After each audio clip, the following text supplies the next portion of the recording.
up, people? Thank you for tuning in as PWFEmpire.com presents WTF, aka the Weekly Top 5.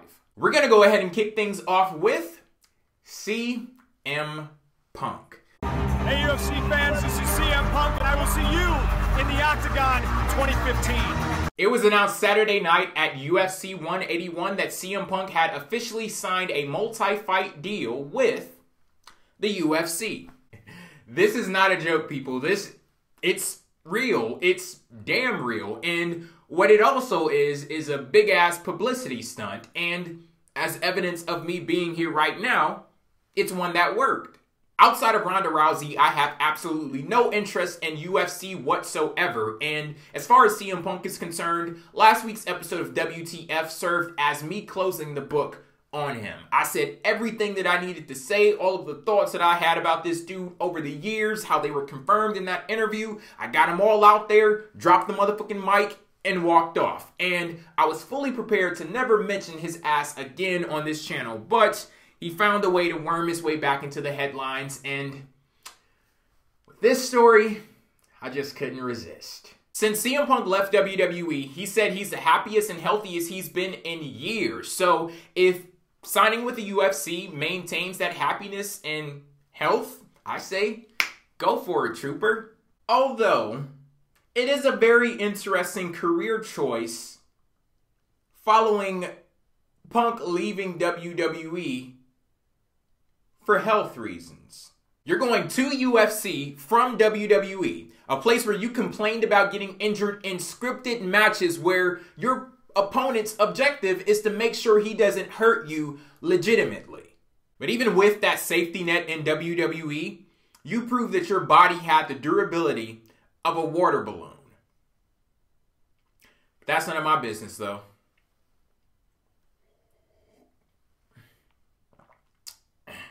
The only time wrestlers get injured is when something goes wrong, but what the hell is CM Punk gonna do when he gets to UFC and somebody punches him and it connects, because that's what's supposed to happen? This is gonna be a very interesting transition. And I can just imagine his future opponents are going to have a friggin' field day with those podcast interviews. Multiple concussions, left knee fucked up, elbow, right knee fucked up too? Wow. Ribs? Oh man. Punk is basically giving them material to talk shit about him in promos and basically mapped out his whole damn strategy for a match. Like, whoever his future opponent is going to be, that dude is going to have more fun with the interviews than I did. Yeah, CM Punk has officially signed with the UFC. Or maybe he didn't. I don't know, because some of you guys may know I tried this before, adding clips of CM Punk speaking in my videos, and then I draw logical conclusions based off of the words that he said out of his own mouth. And apparently I'm a hater, and being a hater means that I don't understand the language that CM Punk speaks. When he says certain words, they mean something different than when other people say them. You know, I automatically misinterpret those words. So if somebody out there knows CM Punk's language and you can translate it for me, let me know if he really joined UFC, because I don't know. But hey, I digress. This interview with Stone Cold and Vince was by far the best thing that I've seen on the WWE Network, bar none. And it was really captivating to sit there and watch it, because I've literally never seen Vince McMahon in that kind of element before. Anytime you see Vince, it's either as his character on TV, in the structured format of a WWE documentary, or if it's outside of WWE, then it's in his role as the CEO of a publicly traded company and the chairman of the board of directors for a billion-dollar corporation. And then the latter, they're on the outside looking in. They don't know enough about the business to ask the real questions. So with people like that, it's easy to bullshit them. But when you have someone like Stone Cold asking the questions, you can't bullshit him, because not only has he been on the inside, he's been down in the trenches. One of, if not the most popular superstar of all time. So needless to say that he's been around the block a time or two. And on top of that, as an added bonus, he actually does have some skills as an interviewer. He was legitimately looking for information that a lot of us fans were interested in hearing. My favorite part of the interview was when he was actually talking about today's roster and what he looks for in determining who's going to be the next star. I think you need more superstars. You need more depth on this roster. Agreed? Agreed. As a promoter, what are you looking for in a potential WWE superstar? I'm looking for someone who has charisma, someone who has a great deal of heart, strong work ethic, and some innate skills, and someone who wants to learn as much as they possibly can, which in fact we learn every single day. All of us, you did every day, everyone does. As a promoter, you do. So, I mean, you want someone with those kind of skills, verbal skills, physical skills, and someone who has the passion, for our business. And once you find that, it's simply giving someone those tools to be able to work with and put them in the right environment against the right opponent, and from there you continue to build. First thing you know, you got yourself a star. It's one thing to read information on a dirt sheet that has to travel through God knows how many channels before it actually gets to you. My cousin's stepfather's ex-wife's new boyfriend was cleaning out the trash in Vince's office, and he heard him say this. Speaking of that, I have a friend who, his friend's brother is married to one of the ladies from Godfather's Hoe Train, and I've heard some very interesting stories about what goes on backstage, and if you can get that kind of information from her, and I could just imagine what a janitor would get, but I digress. This is a different group of guys and gals. It's millennials. They're not as ambitious, quite frankly, and they're not trepidatious at all. I just don't think they necessarily want to reach for that brass ring. The last person who really reached for that brass ring, in all likelihood, was John Cena. Now, if you reach for that brass ring and you fall on your butt, no one wants to fail. And there's this feeling that, this insecurity, that if you fail, you're exposed. Right. So, I think that that's largely pretty much what it is. Now, see, I grew up in a household where you didn't discuss family business in front of company. So if I was on the WWE roster, I'd be really pissed off by what Vince just said. But it's what you do with that emotion that, from this point on, could very well change the entire course of your career. Sure, you could go the route of becoming an asshole, exerting that anger and frustration out on everyone else because of this sense of entitlement that you have, and then you'll see where that gets you. But here's something that's done in my line of work that could possibly apply here. We have these things called feedbacks where it's just you and your boss in a meeting. He compares what's expected of you versus what you actually have been doing. And if there's a disconnect, any space in between the two, he's going to let you know how you haven't been cutting it and what you can do to bring those two images together. And more on the whole ambition thing that Vince was talking about, I read this very interesting article where the author stated in his opinion that he believed Vince feels disconnected to today's roster because these weren't the soldiers that he took to battle with him in the Monday Night Wars against WCW. When we did our interview with DDP on PWTR, he basically said that Vince used to condition the WWF roster to despise anything and anyone associated with WCW, specifically Eric Bischoff, because Vince would tell them, if you don't go out there and you don't bust your ass, then guess what? They're going to win. Eric Bischoff wants to take food off your plate. He wants you to be unemployed, and he wants to stop your ability to provide for your family. And when you have that great evil represented in WCW, that drives your will to succeed. But here in 2014, that great evil has been vanquished. You don't have any threat like that exists today to rally the troops. So maybe that's why it seems as if they lack ambition. But regardless, here you have the boss on the WWE Network for the world to see, stating exactly what he's looking for when it comes to determining who's going to be a star. So anyone who doesn't take advantage of this moment is a damn fool. Then you take that along with Stone Cold Steve Austin calling the roster out once again in front of the world. If that doesn't light a fire under your ass to find a source of ambition, then I don't know what will. Now, will you always succeed? No, because there's no defined pathway to success. Follow steps 1 through 5 and bam, you're a superstar. It doesn't work that way because not everyone can be a star. Just like, for example, just throwing out a hypothetical here, not everyone who wants to main event WrestleMania can main event WrestleMania. Those are just some of the risks that you take being involved in that business. Switching gears, we have some huge news on the PWF Empire front. As you all know, we're approaching a new year, and that could only mean one thing. Well, actually, it could mean millions of things, but one of those millions of things, the PWF Empire Year-End Awards. That's right, the W's are coming.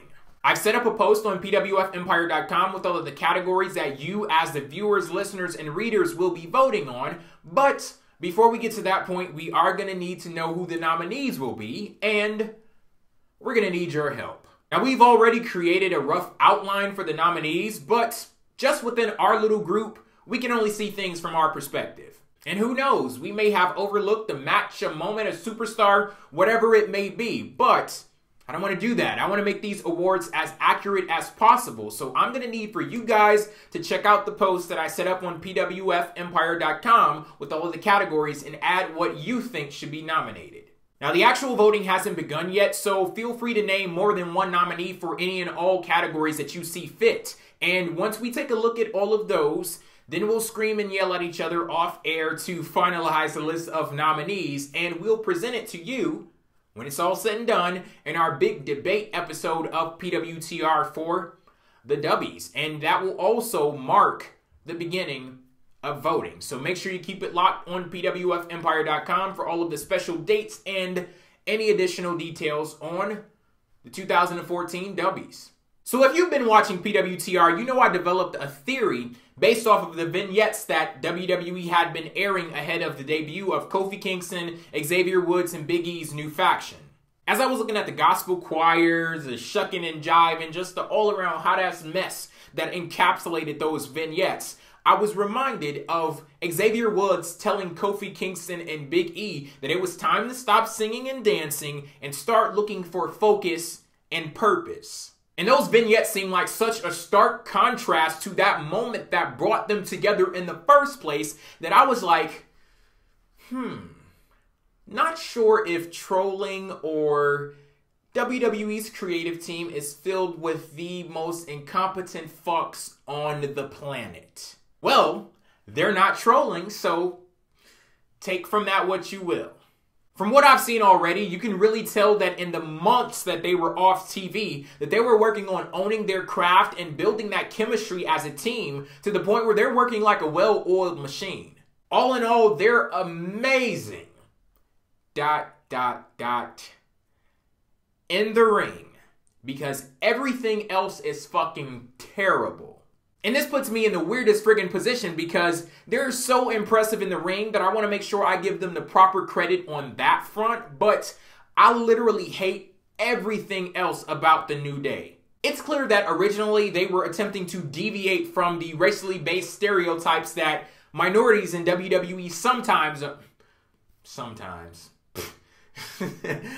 that minorities in WWE sometimes are afflicted with, but even if I put my blinders on and act like this gimmick isn't dripping with that same BS, I still don't like it. Have you ever encountered those people in everyday life where they're just going around smiling and happy all of the time and you're like, why the hell are you so positive all the damn time? And I have a permanent sunny disposition because the world is full of rainbows and lollipops and you just want to punch them in the fucking face. Like, that's how I feel about a New Day.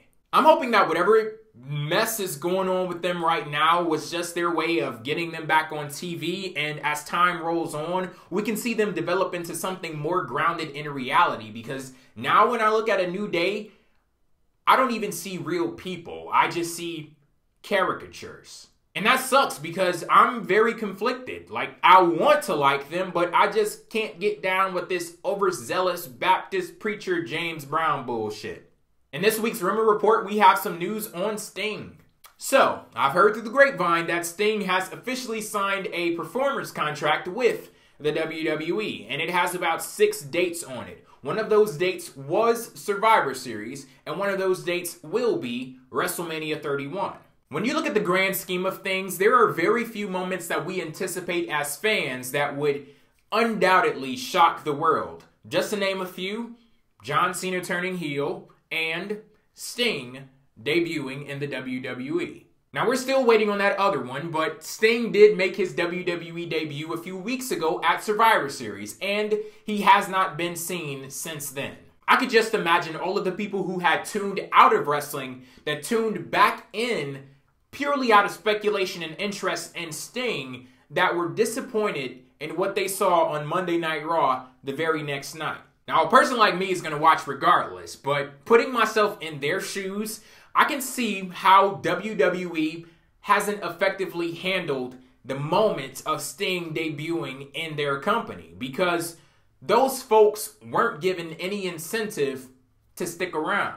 Now, I'm not saying that Sting should be on TV every friggin' week, especially not now, seeing as we know he only has 6 dates on his contract. And I think what that says is that there was no conceivable way for WWE to capitalize off of his debut in the immediate time, because we know most of those dates are going to the build-up to WrestleMania.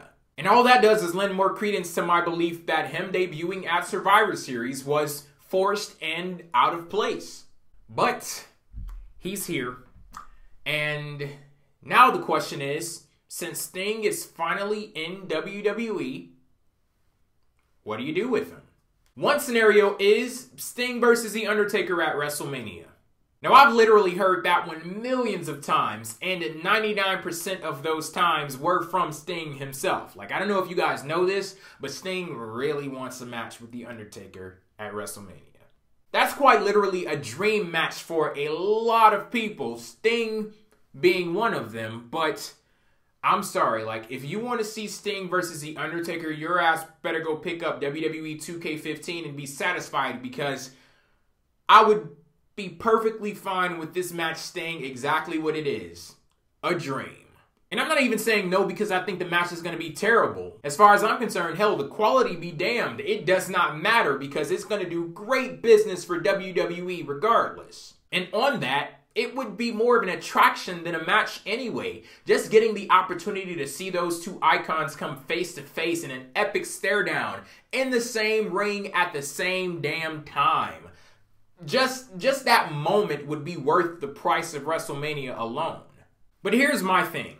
With the streak ending at WrestleMania 30, I don't want the Greek tragedy to be disturbed. You had your hero in The Undertaker acting out of hubris, challenging Brock Lesnar, then intimidating him, all the while on the road to WrestleMania, popping out of what once was an empty casket, all of the other supernatural elements. But what Brock did when you actually got to WrestleMania was expose him to the world. He told everybody, hey, the jig is up. This dude isn't some kind of immortal demigod. He's just a mortal man that is not absolved from getting his ass whooped too. And that was such a perfect end to me that I didn't just see it as the end of the streak. I saw it as the end of the character, the phenom, I saw it as the end of The Undertaker. If I never saw The Undertaker wrestle again, I'd be perfectly fine with that. So, personally, I wouldn't want Sting to come along and disturb the stillness, the tranquility of something that has reached its natural end. With this rumor that Sting only has 5 more dates on his WWE contract, I doubt he'll be able to settle his business with Triple H in time enough to then move on to a second feud with The Undertaker in such a short time. So even though I felt him interfering in the Survivor Series main event was out of place, if this is what it takes to get Sting the hell away from The Undertaker, then hey, I have no choice but to accept it. And speaking of The Undertaker, his WrestleMania streak ending was another highly anticipated moment that shocked the world. We had to wait a while to get the follow-up for that too, and it ended up working out in the end, so we'll see if the same thing rings true for Sting. I just hope that whenever we get to that moment of clarity and say, okay, it made sense, that the novelty of Sting being in WWE hasn't worn off. So that's it for this episode of WTF. Make sure you guys rate this video thumbs up if you liked it. Also comment on your thoughts and opinions on all of the topics that I discussed, and make sure you follow me on Twitter to get your opportunity to suggest topics for future episodes of WTF. Now that I look at it, this bow tie is fucking awesome. Like, I don't ever think I'm going to take this off. So be ready to see me in a bow tie from here until eternity in every single video that I upload on this YouTube channel. So thank you guys for tuning in. I'll catch you next. Oh shit, I'm about to fall over. Stop the video.